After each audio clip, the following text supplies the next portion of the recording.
Assalamualaikum warahmatullahi wabarakatuh. Perkenalkan, nama saya Karunisa Absari dengan NIM 444 kelas 1B Agribisnis, mata kuliah Agama. Di sini saya akan mempresentasikan tentang jihad intelektual melalui buku Esensi Islam.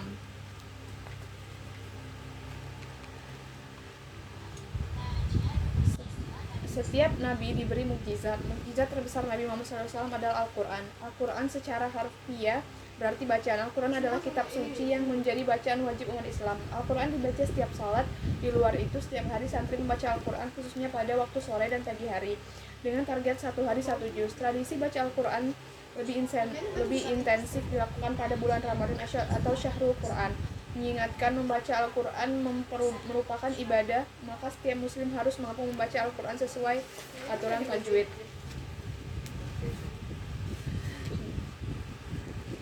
Jihad intelektual lebih intensif terutama pada saat Islam bersentuhan dengan peradaban Romawi dan Persia serta masuk pada peradaban Yunani. Intelektual muslim berusaha memahami dan menafsirkan makna Al-Quran secara cermat ke dalam situasi baru kepada mereka yang baru masuk Islam dan bukan berasal dari latar belakang budaya Arab. Para ahli hadis berusaha mencari jawaban tentang makna ayat Al-Quran langsung dari keterangan hadis Nabi, kemudian mencari jawaban melalui ra'yu atau nalar. Selain itu, intelektual muslim aktif mempelajari, menerjemah, menyadur, dan memberi komentar terhadap karya-karya filosof Romawi. Pokok bahasan yang pertama adalah belajar adalah jihad. Belajar diibaratkan nafar, yakni pelajaran melintasi gurun Sahara yang panas menuju medan perang tanpa air dan persediaan makanan. Belajar membutuhkan konsentrasi, ketekunan, dan pengerahan segala potensi dan sumber daya yang ada dalam melakukan pengkajian dan penelitian atas dasar keingintahuan, keinginan, cita-cita, dan niat yang tulus ikhlas. Semangat belajar jihad ini bersumber dari ajaran dalam riwayat Anas radhiyallahu anhu. Rasulullah SAW bersabda, "Carilah ilmu walau di negeri Cina, karena mencari ilmu adalah kewajiban bagi setiap muslim." Hadis riwayat Ibnu Abdul Bari. Pengetahuan diperoleh melalui belajar dan laduni anugerah Allah kepada orang-orang yang dibukakan mata hatinya. Allah mengajarkan manusia sesuatu yang tidak diketahui karena juga tidak pernah terpikirkan sebelumnya. Konsep belajar bagi umat Islam meliputi prinsip kesungguhan atau wujud, sekaligus kesucian jiwa atau takziah, dan sikap terendahkan hati untuk memperoleh mukasyafah. Relasi guru dan pembelajar terjalin dalam kegiatan tablik, taklim, tazkiyah al-nafs, dan rihlah al-jamiyah. Pembelajaran sungguh-sungguh menggunakan mata dan telinga serta panca indera secara umum untuk mengamati, mendengar, dan merasakan seluruh ayat-ayat Allah. Materi selanjutnya adalah perlengkapan jihad intelektual. Kurikulum inti pendidikan umat Islam adalah Al-Quran. Al-Quran berbahasa Arab. Bahasa Arab merupakan unsur sentral baik dalam ilmu Al-Quran maupun ilmu sastra. Quran merupakan sumber ganda, di suatu sisi sebagai buku dasar yang bernilai karena pesan regulasinya, dan sisi lain juga sebagai pedoman dalam pembentulan kalimat yang benar. Bahasa Arab menjadi bahasa standar dan bahasa pengatur pendidikan yang paling luas digunakan di lingkungan pendidikan Islam. Perlengkapan akademik yang diperlukan dalam jihad intelektual antara lain: 1. Ilmu-ilmu pengantar atau ilmu-ilmu alat, antara lain ilmu tulis-menulis dan berbagai cabang ilmu kebahasaan dan sastra Arab.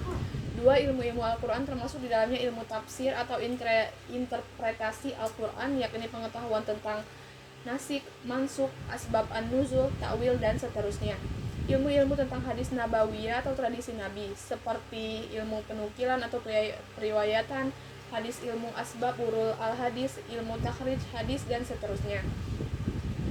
4. Pengetahuan tentang ijma atau konsensus dan atsar al-sahabat atau tradisi para sahabat. 5. Logika dan ilmu tentang pokok-pokok jurisprudensi atau usul al-fiqh. 6. Filsafat. Mengajari filsafat ini hanya sah jika berakar dalam pada tradisi wahyu dan tidak diceraikan darinya. Materi selanjutnya adalah medan jihad intelektual.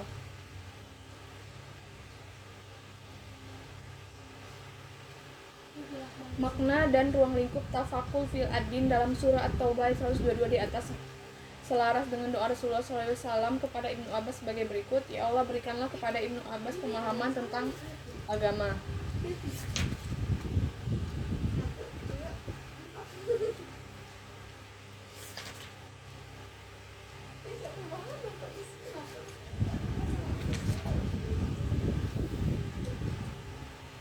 intelektual Muslim sangat terbuka, berani, dan percaya diri menerima pemikiran dan hikmah dari luar Islam, mempelajari, menaklukkan, dan memberi arah baru sesuai dengan jiwa ajaran Islam. Mereka juga melakukan apa yang kini kita sebut islamisasi ilmu, yakni mengkritisi, mempertanyakan kerangka kerja, serta menolak pemikiran atau ilmu yang sekularistitik. Mereka tekun melakukan riset dan pengajaran tentang Alkitab, filsafat sosial atau al-mizan, dan teknologi baja atau hadith untuk kemanusiaan.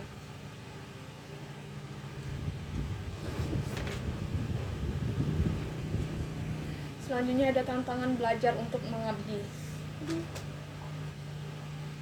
Dalam Islam, kewajiban belajar disertai dengan kewajiban mengajar dan berpendakwah di masyarakat. Hal ini dipahami dari makna frase dalam narasi, ilmu dicari dan dikembangkan dalam rangka beribadah kepada Allah. Ilmu tidak bermakna tanpa amal, ilmu tanpa amal diibaratkan pohon tanpa buah.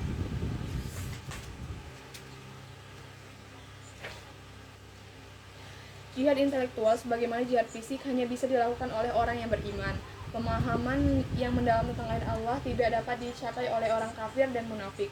Orang kafir tidak mencapai kebenaran sejati, yakni kebenaran iman, tauhid, dan hidayah, karena mereka telah a priori terhadap informasi wahyu. Sedangkan orang munafik tidak memperoleh kebenaran sejati karena tidak adanya satu kata dengan perbuatan, isi hati, pikiran, ucapan, dan tindakannya tidak sama.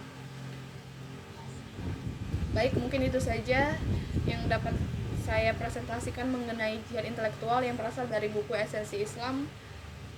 Maaf jika ada salah kata. Terima kasih. Wassalamualaikum warahmatullahi wabarakatuh.